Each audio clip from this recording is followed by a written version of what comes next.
No score early on. Gillespie trying to be the facilitator. Kick out, jump shot, knockdown. That's Hugo Besson. How he kind of adapts to this environment. Remember that guy, John Butler Jr., just jumping it up, the freshman out of Florida State. 7'1", 195. And there's Orlando Robinson, the center from Fresno State, laying it in. Strip John Butler Jr. showing a lot of toughness. We saw him go out of the game yesterday, turned his ankle, but coming back in and playing, and then more importantly, playing on the second day, showing how bad he wants to be out there. There's Minot showing the bunch. Hearing his name higher. Well, he's a guy, of course, and I think one of the biggest question marks with Jalen when he comes in is his measurements. They want to know how tall he actually is. The team was Ryan Rollins, the guard out of Toledo. Now, Rollins, I just talked to his agent. He said he's dealing with a hip pointer, nothing serious, but that's why they held him out today. Here's Nembhard with the steal going against Besson. Besson with the Olay defense lets him go. That was a set. He doesn't know what's going on. He's going to have to pick up everything on the fly, and that's something that personnel will be watching. I believe the blue team had to send cash for Christian. Let's also not forget Terquavion Smith was on this blue team. He played yesterday. He put up 17 points. He led all scorers for the day. He did so well. This It's free agency, and you basically have the choice as far as what team you want to go, as far as what best fits for you, instead of maybe going to a team that has, your roster already has 14, 15 players on it, and there's not a spot for you there. Latest mock draft, ESPN.com has him at 51 for the Warriors, which is probably what you talked about earlier. Both of you guys grew up playing basketball. Yep. Right. Better situation if you don't hear your name called, because if you're a late-round pick, is that a right situation for you? And that could very well be the case. I agree with Bobby. That could be the best case long-term as far as from a business standpoint. Okay. Take it off. Sorry. But I'm asking you, John Scherfer, I'm asking you, Dallas Cup, if you have the choice between the two to be able to do You live round throwing it. Just listen to you. We're going to lay out. Well, we get this rebound here. We're trying to get a good We out. Good pass. forward transition like that. There it is. Way to work. And one.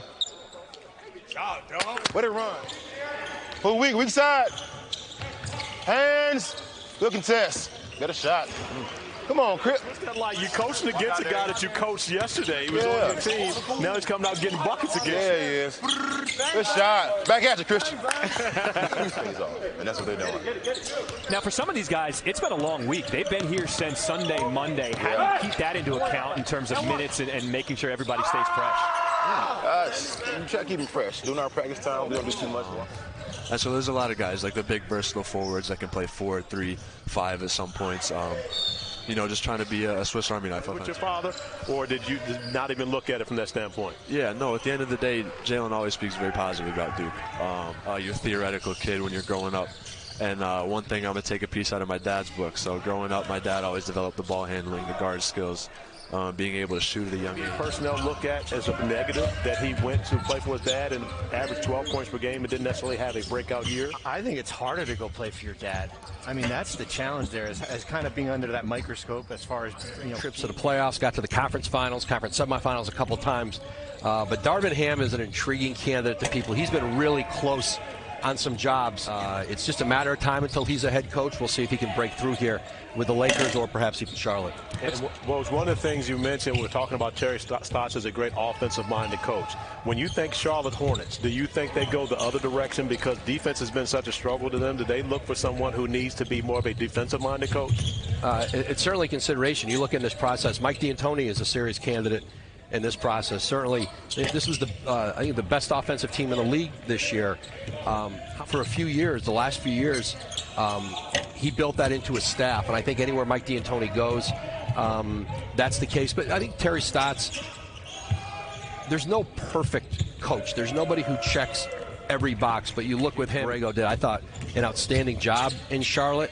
Sometimes you're very much at the mercy of the personnel you have, so I think Charlotte, he may very well likely be back in the last year of his deal this year. Well, with that said, how much influence, this might be a dumb question, how much influence does LeBron have on who that coach actually is? I don't think much at all. I think LeBron has really stayed out of that. I think he's allowed. I mean, you look at their last hire. You have some Howard ties, though. Oh, you know it. Oh, you know it. My junior year, I went to Howard my junior fall, and I loved it so much I went back my senior fall.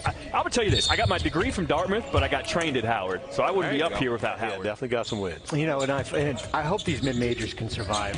That's the big thing as far as we see all this NIL money come in, and it feels like it's almost like big offers, $400,000, $500,000, and Bobby, I'm hearing in the millions now. Yeah, and that's my, and I know we're in a free market. Guys can do whatever they want here, but there is a huge competitive disadvantage when you look at these smaller schools and then to these to the blue chip colleges. I do wonder, because there are certain places like Howard that has a brand. Off the court, I mean, that's where they shine. HBCUs can give you that personal attention. I know I'm a testament. I went there, and they gave me the belief that I could be whatever I wanted to be. And when you go to an HBCU... Still a close game. We improved on the things that we lacked on yesterday. The spacing is better. Defensively, to pick your action right here, just reading it with Jalen. Orlando steps up. Good shot by Jalen. Coaches are talking, they're locked in, they're paying attention. They ask questions if they don't quite get it, because they know, the big recognize something reminding them of themselves. It's me. I can truly appreciate that. For us, running a rub action with Kofi. I told you can't go wrong, Andrew. Sacramento at 4. Considering that they're in a, I mean, I know they've been in a win now mode since 2005, but it's hard for me to pick a player like that with the expectation that you're trying to make the playoffs next year. Well, with Keegan Murray and Jaden Ivey on the board, I think those two may, along with Paolo Banchero, may have the best rookie campaigns. So to take either Sharp over either one of those guys would be, I'd be shocked if that's what happened. I agree. Final minute of play here in our first scrimmage of day 2, the final day. Good pass from Gillespie. They can't finish it off. Team Johnson in the gray with a 6-point lead. They're running the clock right now, under 40 seconds to play. A number of smart plays by some guys on this Team Johnson team. Instead of forcing something early, Timmy showing the stroke from outside. And they get a dagger in comparison to forcing forward. So, and of course, we always know the most dangerous guy throwing the ball in is the shooter. Braun from Kansas from straight on, and he nails the 3. So the lead is cut down to 6.